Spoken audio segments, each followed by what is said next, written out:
Let me tell you, I already appreciate your work. You already made an impact on my life, and probably the maybe a month or two that I've been in your chat, man. It's good to see other people going through the same struggles I've gone through. You mentioned somebody had a 17.5. I remember when I really started checking my A1C, it was about 13.5. And I think that's when I felt like I was actually doing better as a diabetic. So I probably feel like my A1C might have been probably around 17, 18, which is just crazy to think about. You know, um, I look at what it takes to actually be under a 7, and I think, wow, my number was actually double that at one point, and that's scary. I'm lucky to be Um, alive, but I just want to say thank you. Welcome to the Chronically Will podcast, where we hold real conversations with community that need to be heard. On this episode, I have the wonderful opportunity to speak with Omar. Omar is someone that I've known of in this online diabetic space maybe for the last month or so, as he will mention to you. And being a man of color, it's more than an honor to be here with you, because over the last 4 months while I've been recording this podcast, I've only been able to sit down and engage with maybe a handful of people that look like us. And I just want to be able to showcase who you are, share who you are, so that the community in itself will know that there are people that look like us, that are built like us, that are not only living with diabetes, but we're taking control of it. Thank you, Omar. No problem. Thank you, Will. I ain't gonna lie, I'm nervous to be on this podcast. I've never been on a podcast before, but just as you mentioned, we known each other from the chat. Just being able to like witness other people's, difficulties in dealing with diabetes every day. Who knows? Maybe somebody look at this chat one day and be like, you know what? I have some of these problems. I share some of these issues, or I might be heading in this bad direction, which I'm going to share. I need to make sure I need to do a little bit better. So I hope to motivate people to either do better, continue to do better, or maybe just get some answers that they have some questions too. Um, I am 43-year-old male. I've been diabetic since it was literally weeks before my 20th birthday. So 23 years. I remember, I grew up in the Bronx, Bronx, New York, and I didn't know much about family history. I didn't know about, I didn't even know what a diabetic was. I didn't know what was going on. I grew up relatively healthy.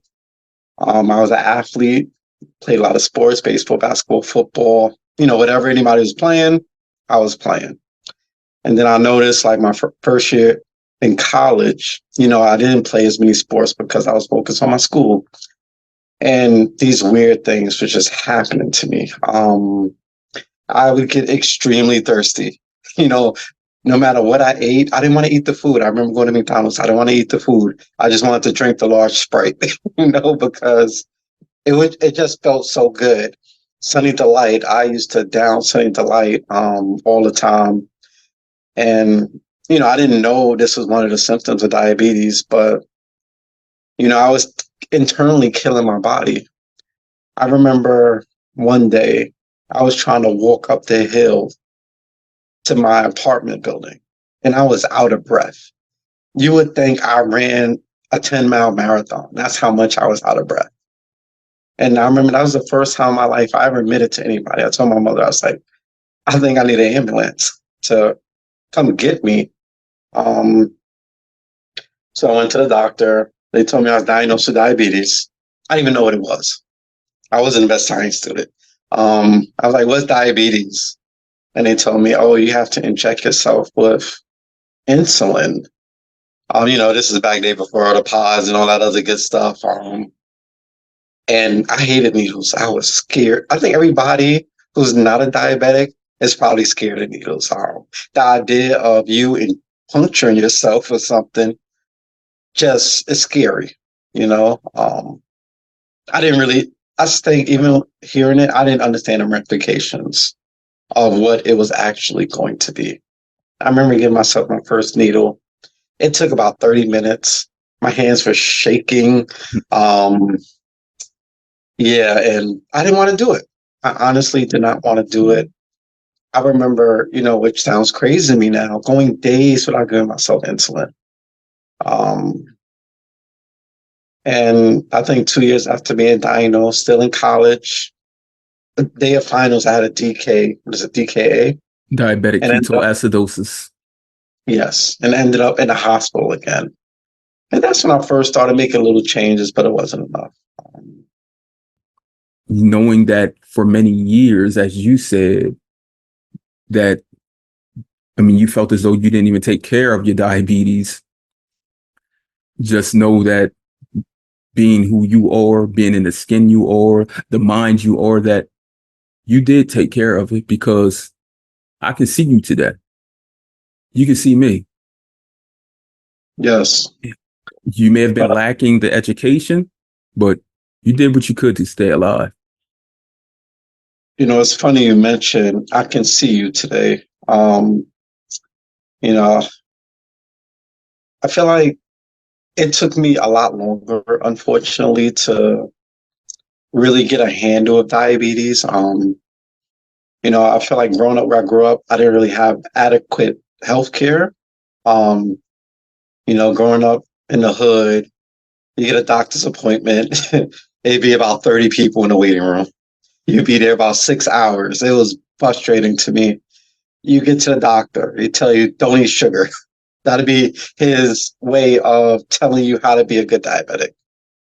And I think I struggled with that for a long time. People who just didn't care, you know, um, Mhm. just kind of just, I don't know, just treated you like a statistic. Treated me like a statistic anyway. Right. There And were it so just, many things, as you did mention, that I can say that weren't in your favor, because, I mean, you were 20 first diagnosed. So many people saw you as, okay, this adult. All I got to do is tell him the basics and he should be able to run with it, instead of actual education and enlightening you on how you can be your best. Like you said, you from the hood. I'm from the hood also. Like, Ho said it best. I'm from the hood. What type of facts are those? Like when they tell you that you can't do this, you have to do this. Like, we're from the hood. So we've had many obstacles tossed in our way where we've been able to jump, dodge, hide, and figure these things out. Like, we're alive today because of those things. You were an athlete, basically invincible. In my mind, I've always been an all-star athlete, like top notch, top tier, never second to none. And I'm sure you felt the same way. You did every sport, ran, jumped, higher than the highest, right? right. And there was no limits. You get hurt, pick yourself up. So when a doctor is coming into a room and telling you, giving you limits, basically,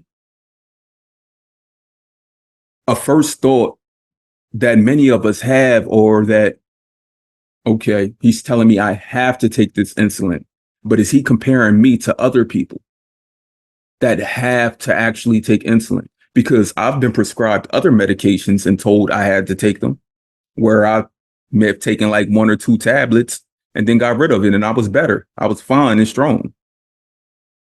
So that is a form of education that based off of how it's perceived, it tells that they're not giving it out the way that they should. It's lacking that education. And I know that today you've had some complications. I've I viewed the chat, and the greatest complication I can see that we all have is just being people of color and not being gifted the opportunity to be our best. Um, You're absolutely right. And, just to follow up on some of the points you were making, you know, they tell you have to do this. You don't do it. And it's not like it's immediate ramification. You know, like, oh well, I'm peeing a lot. My mouth is a little dry, but I'm okay. I'm alive. They'll tell you, oh, hey, you're diabetic. If you do this, you go blind. Your penis will stop working. They'll tell you all of these things, but you don't feel all these things because you feel like they said it. I'm doing this stuff anyway, and there's no ramifications. Unfortunately for me, like you said, like that was my attitude. So I just kept kind of just going along, just doing me for too long. I was living my life. But as we get older, those things start to catch up, unfortunately. And until I lived in New York, I live in New Jersey now. When I moved to Jersey, I felt like the care was a little different. I felt like they didn't come at me like, even though they weren't diabetics, I felt like they came at me with more understanding of, what, you have to do this compared to, what, try to do this, like try to move in these directions. I know it's hard, but, it will be helpful. Like I appreciate the compassion I receive now. And that was just a big help towards me going in the direction of getting better. Compassion, sympathy, and empathy go a long way. And us being people of color in general, like we're empathetic to our souls. Like we have to be, because our people have been faced with so many different things that we've had to actually push forward. As they say, put on your big boy pants, keep one foot in front of the other. We've had to do that. Not knowing that with diabetes, it was something different. So many minor things over the years.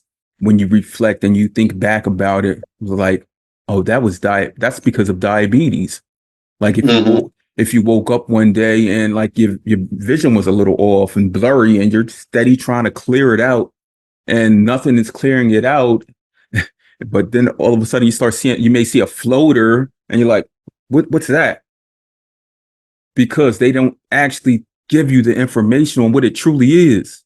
Yeah. When they tell you can have diabetic retinopathy, they don't tell you that's what leads up to it. Let's clear this out first.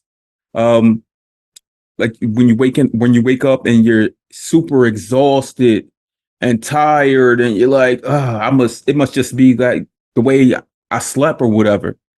Nah, it could be because you were sleeping through a night where your blood sugar was so high or even so low that you do not have the energy.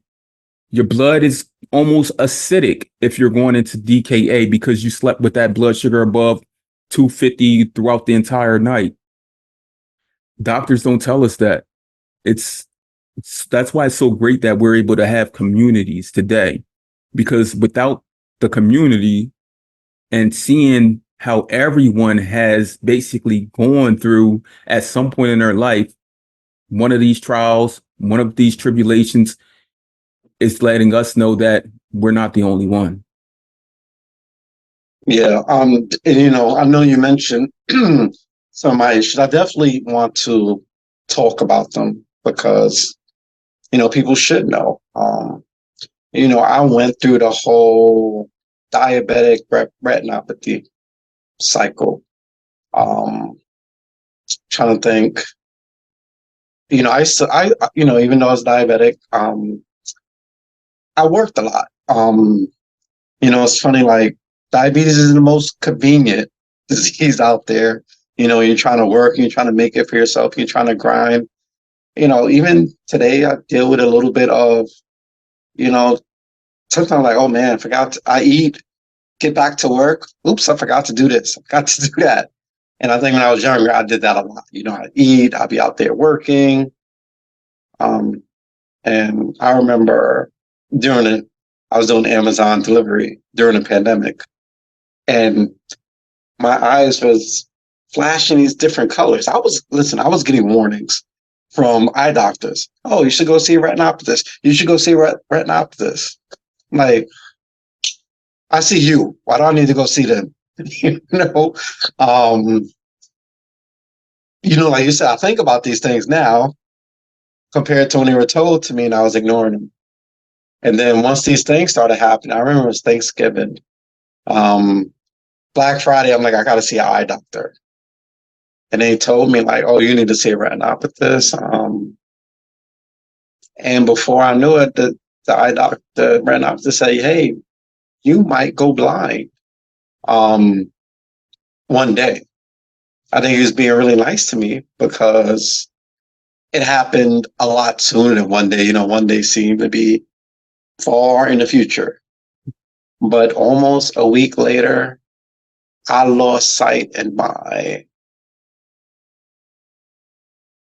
left eye, I believe. Like, I woke up one day and I could not see. It was just dark. It was so weird. And I went to the doctor. He said, hey, you told me what retinopathy is. For people who don't know, it's basically, the vessels that attach to your eye are not attached to your eye, and blood leaks, and it makes it possible for the blood to cover up the area where you need to see. So you wouldn't see no blood in the front of your eye. It'd be all in the back. And they said, hey, it might happen to your other eye. And sure enough, this was Thanksgiving, right around Christmas, it started to happen. Like, it would go from like 25% gone to 75% gone. And, it was scary. I had to make arrangements. Moved in with my sister. He's 16-year-old now. He's 13 at the time. I went to see my son. I was thinking this might be the last time I ever see him in my life, which was pretty scary. I still remember that moment. Went with my sister, and I literally couldn't see. Like, it's funny. I moved in with her right on time. I could probably see maybe out of both eyes, maybe 10%. Like, I could see my shoes were tied. That's all I could see. Anything anywhere else I could not see. I couldn't even see the food I was eating. It was really scary, but I trusted a doctor, really good doctor. Had surgery on both of my eyes, and through time, I got my vision back. But still to this day, every 6 weeks, I have to get injections in my eyes, both of my eyes, to just maintain it. And it might be for a lifetime. I went from somebody who hated needles to getting needles in my eye. And then them being directly in your face today. Like, it's not like right. I can do it from here, but it's pointed right at you. Right. So it's cautionary tale. With us, it's not good. I would tell anybody, just not good to procrastinate on these things. Things that are minor become major. I've had foot ulcers in my life. Like you mentioned, things you really didn't think was a big deal. I'll be walking and then my toes will curl up and be painful and be weird. I learned later it's because of high fluctuations of, your glucose. I didn't know that. What's the other one? Lost a little bit of feeling in my foot also. I'm starting to actually get it back now, but I lost it.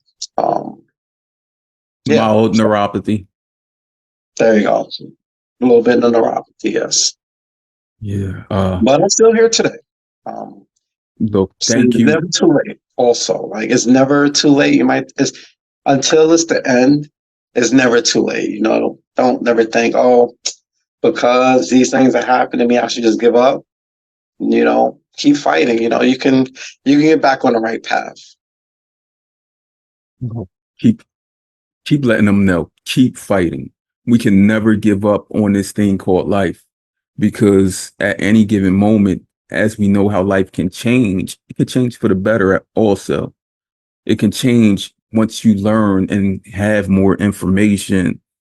Look, when you were telling your story about like your eyes, I've had not only conversations, but even like family members. I have a cousin who's 28 years old, type 1 diabetic since she was 12 years old. Maybe 3 years ago, because I help her like with all her medical things, like speaking to her doctors and explaining to them things that she's going through and getting them to break down the things that she's going through so that they won't be talking to her as though she's also a clinician, because that's how they talk to people. And she told me that they told her that she was blind in her left and right eye, just like yourself. Did they send you to see?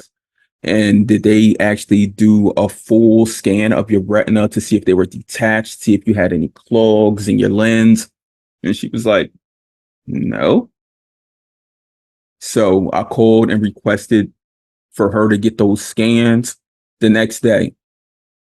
She had 20/20 vision. She was blind for about 2.5 weeks just because some doctors don't, or I would say the doctors weren't fully educated. Yeah. I think when it comes to us and our medical personnel, we work hand in hand. They learn as much from us as we learn from them.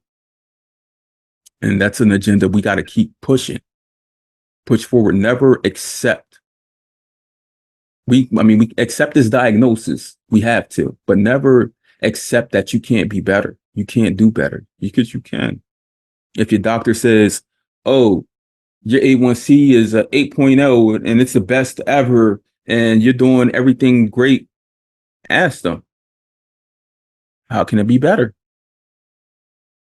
How can I make sure They that? might make you feel like you're at the top, but I learned from this room. When I went from a 13 to a 7, my endocrinologist a 7.9. I don't want to even say 7, because that's pretty much an 8.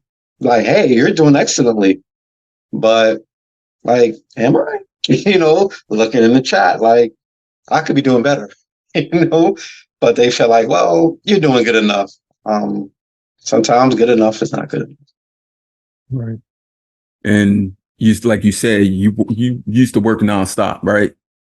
I remember those days. You don't even think about diabetes. You inject when you have to. Look, Right. whether that was like it could be hours after eating where you're starting to feel sluggish, like, oh, did I forget to give my insulin or whatnot? Right. And many people don't go through that. They don't understand that, especially let's say you're in a role as a lead or manager. It's almost near impossible unless you know from day one, like this is exactly what I must do. Because after you've been able to live all of these years basically carefree, this isn't going to hurt or harm you. Diabetes can't hurt and harm you because, like I said, life hasn't hurt or harmed you. Do you have any family history of type 1 diabetes or any other autoimmune conditions? Um, not that I know of. I know my uncle is a type 1 diabetic. My mother's all over the place. It's hard to tell whether she was or wasn't. I didn't really get to have those conversations with her. She passed away. When, no problem. Like when I started to really get into my diabetes education, my aunt was definitely a type 2. So it's definitely something that runs in my family. My son currently isn't a diabetic, But we know as wasn't diagnosed until we was 20. So, I'm always worried about that or any other future children I hope to have. It almost makes me not want to have another child, because it worries me. I don't mind adopting, I love children, but, from my hereditary genes, I kind of worry about that. But I don't have anything else. I'm trying to think. I feel like sometimes I flirt with high blood pressure. There's a time I just kept eating meat. Meat sometimes is kind of a slide food where it's not going to be high in carb content. So I feel like I could eat it and be safe, but I think I was just eating too much of it. So I tried to cut down on that because sometimes going away from one problem could lead you into another, like an injured player, with an injured hamstring, try to avoid it and gets injured somewhere else. Right. I think So, that's uh, so I am going to let you know that you can, for yourself, for your son, go through trialnet.org. So TrialNet, since he has a direct relation to someone who has diabetes, meaning his father, trialnet.org is a free program where they will test you for all of the autoantibodies that lead to a type 1 diabetes diagnosis. And I mean, many people, I see this from parents who have like young people, young kids. They're like, oh, I don't want to do that. I don't want to fear my child getting diabetes. But it's best, if you ask me, to know and to prepare for that, because you don't want your child to go in DKA. Yeah. You don't want your child to be 20 years old saying like, oh, this can't happen to me. I'm invincible. When if he knows that it can, he can he can take steps to make sure you can take steps to make sure that if he is to be ever diagnosed, that you have everything laid across the table so that he can be his best. And there's new drugs such as teplizumab that can prolong diabetes if you have any of these autoantibodies. I tell you, growing up, if I saw him pee more than like two times in a 2 or 3 hour span, or Test his he's blood sugar. complaining about dry mouth, I gave him a test immediately. My heart would be pumping. Like, please be in the 70s. It was always nice. Well, please don't be some number that I don't want to see, like anything over 120. And it wasn't, but I'm gonna take this. I don't have a pen and paper, but I got my other phone. I'm gonna put anything that I need in there, and I appreciate that. I'm definitely planning on looking into that. I live in South Carolina right now, but I go visit. They can I'll send a kit. definitely do that. They can send a kit directly to his home, Okay. and all he has to do is the finger stick and mail it up and send it back, and they'll call you and let you know. It's All that right. simple. I've done it multiple times because for me, it's a free way to find out how the auto antibodies that I do have. So out of the 5 auto antibodies, I have 4, which if you have anything more than 2, it's basically a given that you're going to get type 1 diabetes along your Yeah. lifetime. And during the heart of the pandemic, my youngest, because my children are 15, 13, and 10, my youngest, he was like 7 at the time. I would actually prick his finger when I would see him running to the bathroom. And then I said, let me just do TrialNet. Did TrialNet. Results came back and he was in the clear. And that took a big weight off of my shoulders. And I know that it would give you that also. Yeah. I'm looking forward to it. I'm a little scared also. Depending on how the test turns out, but I'm gonna do that. Like you said, at least if anything, we could prepare. If anything start weird happening with him, he'll know like, hey, maybe I need to get tested compared to, oh, it'll go away. That's us guys, it'll go away. Look, us in general, Black people, like I'm going to call it how it is, like it's because we've been faced with so many different nuances in our history that we feel as though things will just go away and be better eventually. But it's on us to change that, change that approach to life. where we're being proactive instead of reactive. Yeah. Right. I mean, as people living with type 1 diabetes, we have many fears. We do. Like, just going to sleep. Yes. That's probably, and I've spoken to many people, that's probably the greatest fear of sleep. I tell you, that's one of the reasons why I struggled to get my A1C below a 9 or 8. Like, we know it's easy to function on 250 compared to 50. 50, we're in here sweating while I'm in here sweating, shaking. It's no fun. I just want to get some sleep sometimes. I don't want to wake up in a sweat because my sugar's too low. I think one of the changes I had to make was just trust, and just trust that it won't go lower, and just try to do some things as far as how I eat before I go to bed. Um, just to try to make sure it's maintained. But that was like one of my biggest fears, just waking up or not waking up, because we get on the next time we get one of them double arrows down at 50, and I don't wake up from it. Mhm. Are you on the Omnipod 5? Yeah, Omnipod 5, Dexcom 6. So does your endocrinologist, or do you have your settings set at the lowest, like 110 for high, 110 for low? I don't think so. Because Recently, I think, that's how the algorithm works best. If it's I set tell you, there, so it would try to automatically keep you in that 110 spot. overnight, I think I got it at 140. Um, During the day, I think I got it at 120. Um, just to give myself a little bit. I hear what you're saying. I'll definitely consider that. I just worry overnight. I still worry, like we said, I still worry about sleep and waking up. But I feel like now that I'm at 120 for most of the day, I probably could push it.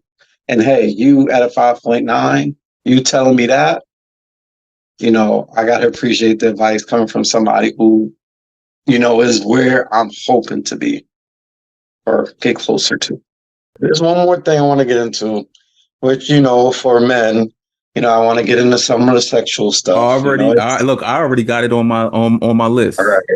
and I'm going. Look, you don't even gotta get into it. We could talk it like how we walk it, like living with high elevated blood glucose levels for a certain amount of time not only affects the vessels in your legs, your hands, that neuropathy, the vessels in your eyes, but neuropathy can happen anywhere there's a muscle, anywhere.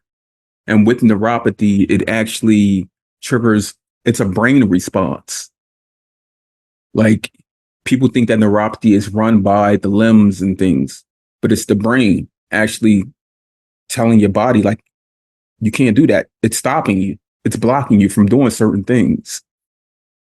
And when, let me see, about 2016, I remember going to my doctor and I told him, I said, I'm having problems like sexually. And he was like, explain it to me. And I explained it to him. This is my regular general practitioner. And he was like, okay, I'll put in a prescription for whatever blue pill was available at the time. And when I went to go get that script filled, insurance wouldn't cover it. It Yeah. wouldn't cover it. It wouldn't cover it at all. So I had to actually like look more into it. And I'm like doing all this research online. Like I never ever mentioned that I was a diabetic, like when I was putting in the search. And then as soon as I put that in, everything popped up, everything lit up. And I said, like, I hadn't been checking my A1Cs, been ignoring them, been testing my blood sugar whenever I felt like it. And then I said, let me grab a hold of this real quick. and see what changes, what alters. So I noticed when I got my A1C down to about 7.5, I was like, I was able to get aroused, ejaculated at the time needed. I was able to do all those things. And then when I started getting it a little lower, to the closer to the sixes, I started noticing the energy, as it would say, the libido. Like I started noticing that. I was like, my doctor didn't help me out with any of this. Didn't tell me anything. I was told about the effects of, or the complications like retinopathy, neuropathy, all of those things. But I wasn't told about just being a man and being able to perform in the bedroom.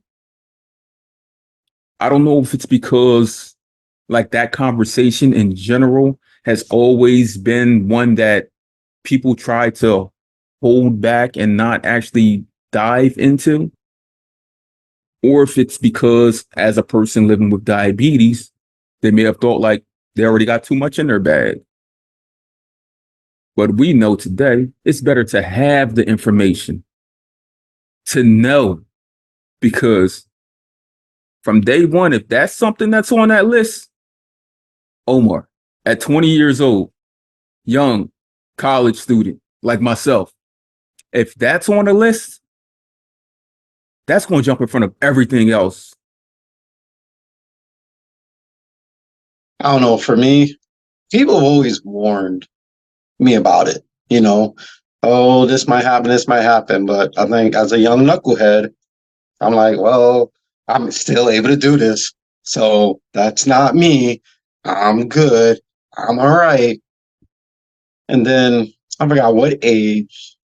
Definitely younger than other people, maybe in my like lower 30s. I remember the first time, things didn't work out the way I wanted them to. I'm like, oh, it happens, right? Sometimes. And then started happening more frequently. Like, it'd be like hit or miss. Sometimes it'd be good. Sometimes I won't be so good. And I'm just like, what the F. I used to, go to urologist. Oh, here's this, here's this. You take it, and believe me, I didn't have insurance either. I was paying $40 a pill. But to us men, it's fucking important. It's everything. To any woman, no matter how much money you have, no matter what job you have, no matter how nice you are to them, if you ain't satisfied them in bed, it's not gonna work. They're either gonna talk down to you. No respect from them. They want to be satisfied. I understand. They're gonna cheat on you or they're gonna dump you. It's gonna be one of those things. Like that's the one thing you can't overcome. So $40 a pill, I did it.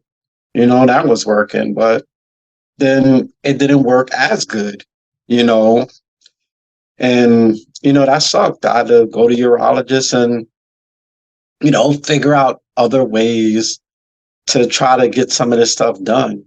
And I remember I talked to one person, he really explained to me what was, going on. Like it's like imagine, you got all this blood and this sugar going down there, like those vessels aren't meant for, it's meant for clean blood. It's not meant for blood with high levels of sugar in it. So, you're not going to be able to hold any erections and be able to do the things you want to do. I ain't gonna lie, like part of motivating to always get lower is because I needed to fix that. The other stuff I could live with a little bit more, but that's the one thing that, I didn't want to live with. As men, especially black men, like satisfying our women is a high priority. High priority. Okay. I had just jotted down a note asking, this was even before this, how do you stay motivated? But before I get into that, I did want to add in a tidbit to what you just said about getting low. Over the years, I had noticed that when I was going low, I could perform more and longer. And I don't know why, like it wasn't something that I was putting together with like my blood sugar and being like closer to 70, 80, being able to perform for like really realistically, like hours. When they say the typical encounter is less than 10 minutes, I remember being able to like hours when my blood sugar was low. And then when it was high, couldn't do anything. Like I was just there. Yeah, I used to attribute it to like maybe I ate too much food, which is Same. somewhat related, but I was just thinking of there's different reasons why, besides probably the most obvious reason. Right. And But one of my close friends, he's passed a couple years ago, named Alex. He used to call it, I'm about to mute this out. He used to call it hoagie. He'd be like, when you can't perform and you've been eating a lot, that's called hoagie. Like, I just felt like I had hoagie for a while. right, I used to like, you know what? I'm gonna have sex tonight. I'm gonna eat some salmon and some vegetables. I'm gonna stay away from the steak. I'm gonna go with this compared to that. So yeah, definitely Right. They said understand that. the women love pineapples and grapefruit. Yeah, and Yeah. another reason for pineapples that pop in my head. Right. So Um, after everything you've been through, how do you stay motivated? That's where I was getting into. How do you stay motivated today? I'll say the number one thing is my son and any other future children. Like, I feel like I have to be around for them. Some days I just don't feel like doing it. Like, I think, what would happen if I pass away today? Like, where's my son gonna be? Like, I don't think he's ready for life. I mean, I don't know if anybody's ready without life, without their parents. But he's really young, and I don't want to do that to him. Even more than myself, I don't want to do that to him. So that's probably my biggest motivation, to be honest. Right. It's showing that you are a father. Like literally, not someone who just has a child, who just takes care of a child. Like you're a true father, meaning you parent, no matter at what age your child reaches, you still want them to be at their best. You still want to protect them, still want to guide them, still want to support them. And the best way you can do that is being here in the physical. Right. Thank you. I appreciate that. Yeah. Look, us black men are the greatest fathers. Like seriously, no matter if it's if you've had a father in your life, community fathers, whatever, like with us in leadership, we see how much we bring our people together, how much we keep us motivated to keep that drive going. No, yeah, I got definitely a group of fathers. Like, we wouldn't even hang out with a deadbeat. Like, Right. you can't be a deadbeat and be in my circle. Like, I don't understand how anybody could create a life and then abandon it. Like, what kind of mindset you have to be to ever do that? Like, I find it disgusting. I mean, people always say, "Oh, child's mother this." Like, there's nothing that can stop you. Like, you can go to court, you could do these things. Somebody tells you I can't see your child, you could find a way if you want to. Right. From the birth of the child, that custody is split down 50-50 until someone goes to the court and ask for more. Like that's what it is. So don't say that because you're having this conflict that can't be resolved with mom that you can't be at your best. You can be. You can be the best for your child. That's all your child wants. Your child is inspired by you being there and being present. Like seriously, through it all, like just that face value matters. Knowing that anytime I pick up the phone, I can have that conversation. if needed. Omar, I'm sure if your son needed you right there this moment, you would drop everything, hop on a plane or get in a car, whatever it took. In a sec. Yeah. There's nothing that can stop me. Nothing. And that's something I've been having on this conversation with adults, parents who do have children. Diabetes should be at the forefront of everything because we can't do anything without it. But I let parents know like there's something even in front of diabetes. And it's been in front of my diabetes since 2008. My son will be 16. My oldest will be 16 in November. Since 2008, there's something that's been in front of my diabetes, and that's been my child. Like, I hear people saying, well, you can't be your best for your child unless you're your best as a person living with diabetes. And I'm like, I can try with this diabetes, but I can't try with my child. I have to do. Yeah. I'm sorry, I was agreeing. Yeah. Yep. Has diabetes affected you in relationships? Um, yeah, the sexual stuff that we talked about. Also I got something called retrograde ejaculation, which means my sperm, don't go outward, it goes inward into my bladder. And before I start any relationship, I always have to tell people that. So even from jump, I need to find a lady who's going to be understanding of that. It doesn't mean I can't have children. It just means it's going to be a little bit more difficult. I put funds aside when that day comes. I'm ready, but it's also been a little bit convenient and it's been kind of a birth control in a way because for the most part, very small chance I can get somebody pregnant. So, some of the sexual issues that we mentioned, and it's inconvenient. Like diabetes could be really inconvenient. Like, somebody want to go on a hike.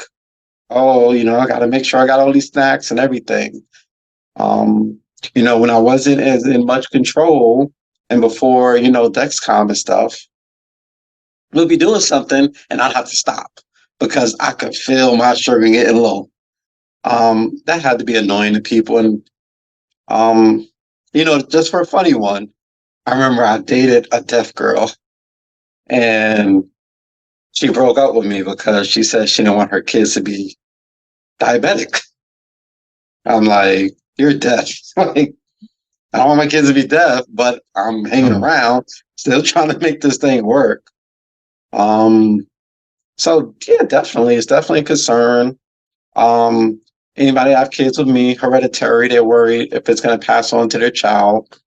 I've heard something about genetic markers. I think that's along the lines of something that you mentioned. That's the auto antibody markers. Yes. Okay. So, I'm definitely going to do that. Maybe I can put somebody to ease. I doubt it, but, we'll see what happens. So, yeah, it's definitely something that comes up, and whoever I'm with is, I'm upfront with everything. I am not going to be in a relationship with anybody. Usually before month one, everybody knows everything about me. Mhm. Even if it's uncomfortable, I'm going to tell them because, I know people got to make decisions and I don't want somebody to feel like I love them, so I'm just going to deal with it. I want to tell them why they still don't feel like they're deep enough that they're going to make a decision, was based on what's best for them. So I try to be upfront about everything. And I agree with all of that. And to add to that, living with diabetes as the blood sugar goes up and go down, it alters our mind.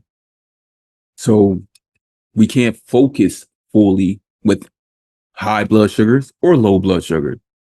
And as they do keep on going back and forth, it changes our direct sense of things.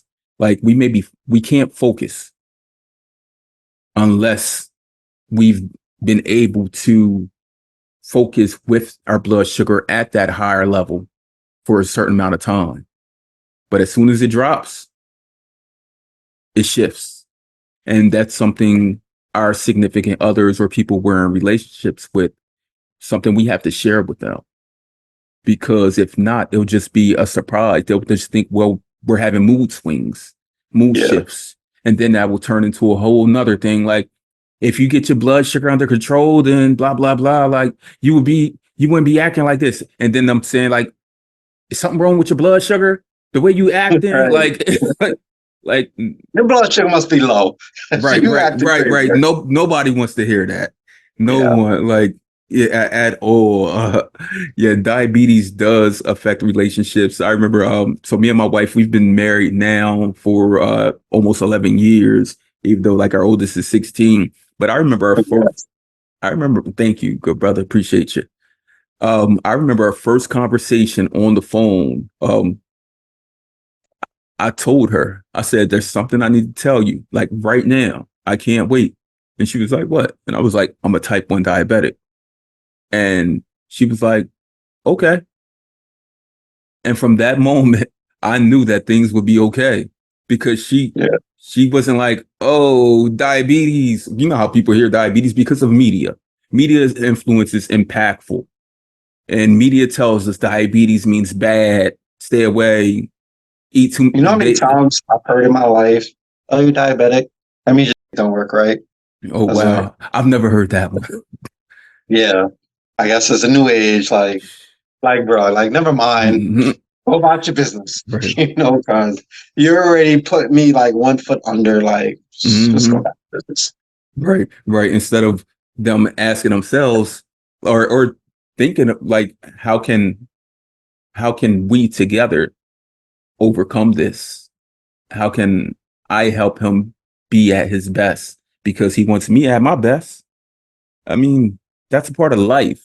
Learning, understanding, coming to compromising decisions together. Like that's a part of adulting. You don't just put something off, throw baby in a corner. You don't just throw baby in a corner because baby's whining. You grab baby and you coddle baby, you feed, nurture, like do those things for your partner. I tell you, it's okay. I don't mind if somebody disqualified themselves early. Like, I It's appreciate better. it. It's best to do it early. Save me some time. So go ahead. I always encourage people, be yourself. If I don't like yourself, that's okay because it wasn't meant to be. So I appreciate it. Right. What's some good advice or advice in general that you could give someone who a male such as you and I who's diagnosed at 20 years old?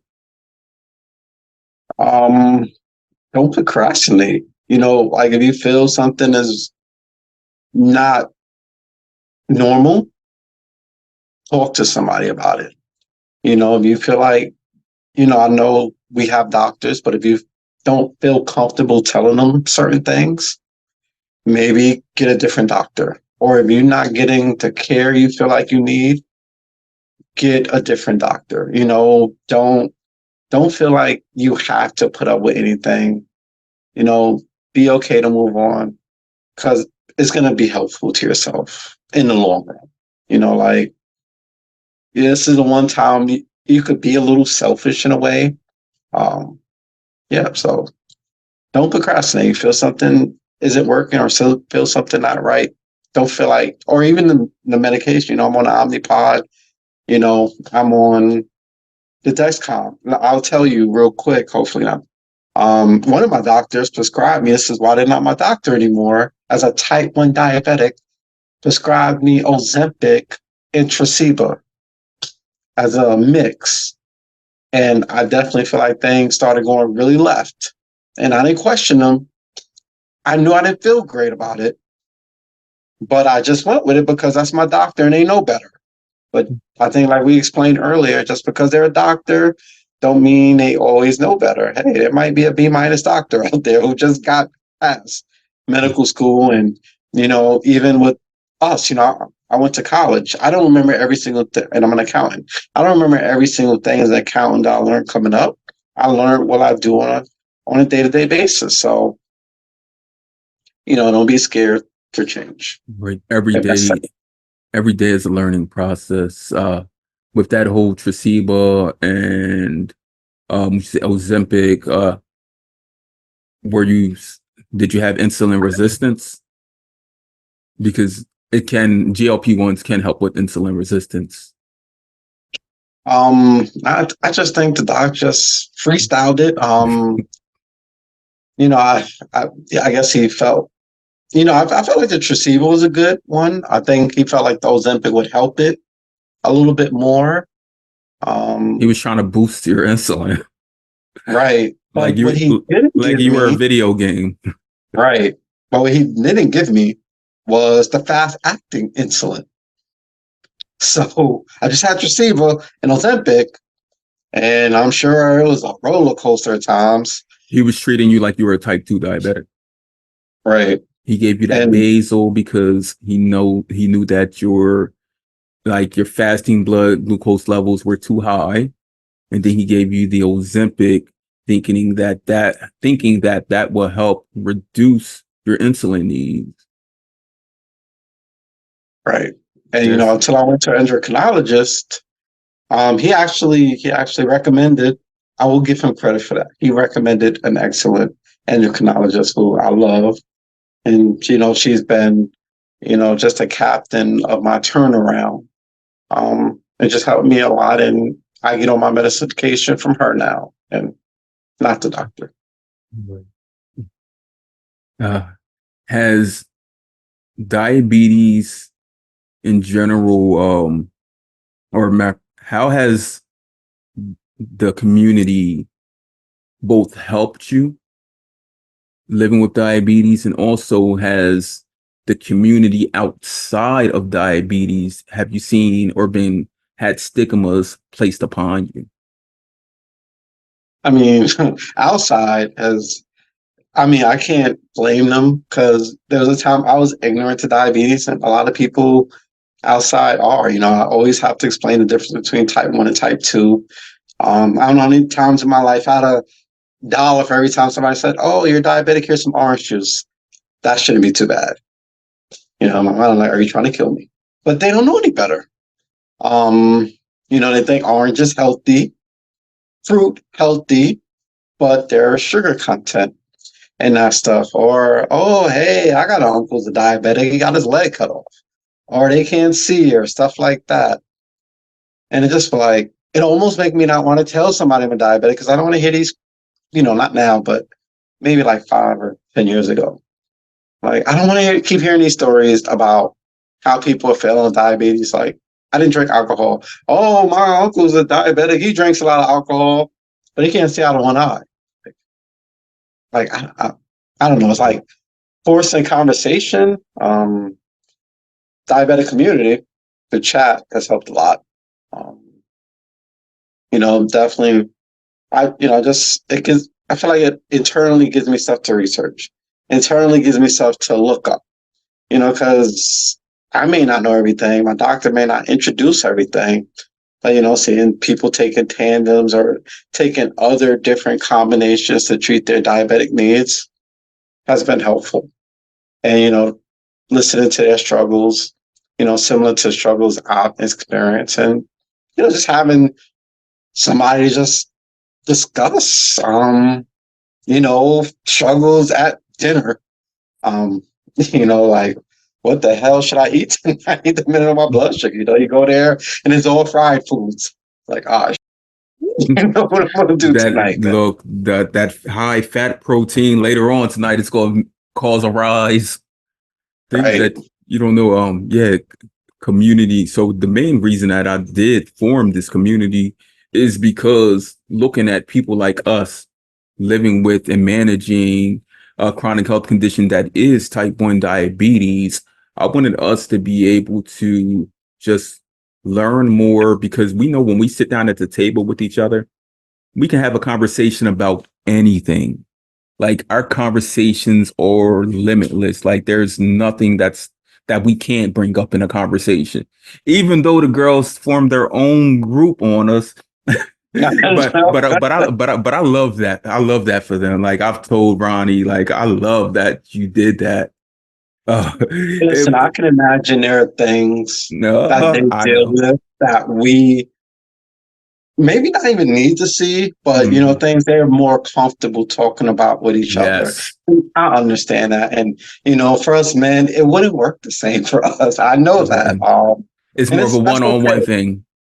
Right. And that's okay. If that works for them, I'm happy for them. Right. Yeah. Me and Ronnie, we have off chat conversations about that all the time. And like I love it for them. Like seriously, like there's nothing greater than the black woman on earth, like period. Nothing at For real. all. Nothing at all. I am 100% marrying a black woman. I don't care. I will not be, defecting from that. So just have to find her.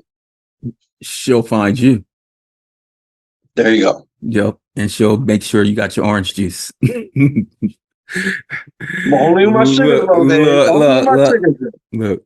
So as we do wrap up, I must I'm going to leave you with this same the same suggestion or conversation that I have at all of these recordings is I ask people this. You've been living with type 1 diabetes for this is your Jordan year, 23? Yeah, yeah. Jordan year, 23, living with type 1 diabetes. We remember our lives before. We remember the paths, the journeys. We know that life changes, things get altered. And with that, we must just move forward instead of going back. If we keep on going back and retracting, that doesn't show our growth. Today, you're growing. You're still growing. Like your diabetes became an adult many years ago, even after you became an adult many years ago. So today, I ask if there was a 100% cure. No, not if. I wake up in the morning, I give you a call, and I'm like, yo, I've spoken to thousands of people in this community, and they said that their diabetes isn't working anymore. And you're like, what? And I'm like, they woke up and their Dexcom straight read 80 all night. And then you hear like other people have been talking about this for the last month. Like somehow it's gone, vamoose. Like it doesn't exist. On that day, it's not today, but it could be tomorrow. We know with how the advancements in research are going. And it's always to have hope as opposed to not having hope. On that day, you find out that a cure is here and you've been fully cured. What do you do? I thought about this, believe me. I'm getting something with some rice in it. Like rice and cake. I mean, I don't know if I rush straight out to it. I probably give it a week or two of little things, but when I feel like I could go full crazy, I'm getting some oxtail, some rice, and I'm mixing it all together, and I'm having some banana pudding on the side. When you said the I don't know if rice that's the right answer, but and then you said the cake, all I was thinking about was some Caribbean food. And then you confirmed it with the oxtail. yeah, I still eat oxtail, Right. but I need the rice for maybe like 5 spoonfuls. That's my limit of any rice at any time. So just 5 spoonfuls, and then I just throw the rest away. And you thought about this. Right. That, yeah, that truly shows that living with diabetes has changed us because we know that we can't typically do things that other people do without even having to think about. And Definitely. just eating. I could barely take a long walk without thinking, is there a store around just in case I need to get some juice in case my sugar start crashing? Like I gotta almost map out everywhere I go, everywhere I move, Mhm. just to make sure that I'll be okay. I mean, now I try to keep fruit snacks in my pocket everywhere I go, but if I forget them, I got to think what to do next. Like living is just a little bit more for us. Right. And we're grateful for the advancements in modern technology because although we can get sick and tired of the alarms, the alerts, the changing of the sensors and the omnipods, the insulin pumps, all of those things, it has made life for people living with diabetes less of a burden, more simplified. Honestly, without Dexcom, I don't know where I'd be at. I was not one to think like needles are bad, but I hated the whole finger sticking thing. Oh, I hated that. It hurts so much. It pops so hard. Sometimes the blood don't get on the strip, which drives me crazy. So this it also showed me, I can't even eat. I used to eat, bags of chips or cheese doodles, small bag, big bag, whatever, thinking it's not that bad. Now, after one day, I remember eating a small bag of cheese doodles and saw my sugar shoot right up to 270. I'm like, really? Really? Like, Now this I'm is only going to crazy. eat 5 of those cheese doodles. I know I don't even do that because I know that won't happen. 5 will turn into 10, 10 will turn into the whole whole bag. bag. I got you. I got you. Um, Before we wrap up, is there anything that we did not cover in this conversation that you feel as though we should or you want to cover? I'm gonna say no, and I'm gonna thank you, for your time. I was a little nervous to get on this podcast, but I almost feel like I needed this also just to actually have I haven't really had a full long conversation about diabetes with anybody, not even doctors. So, I appreciate just being on your podcast and having the time to talk with you, bro. Brother Omar, I truly appreciate you for joining me on the Chronically Well podcast, where we have real conversations with community that need to be heard. And you are someone that the community definitely needs to hear. Thank you, brother.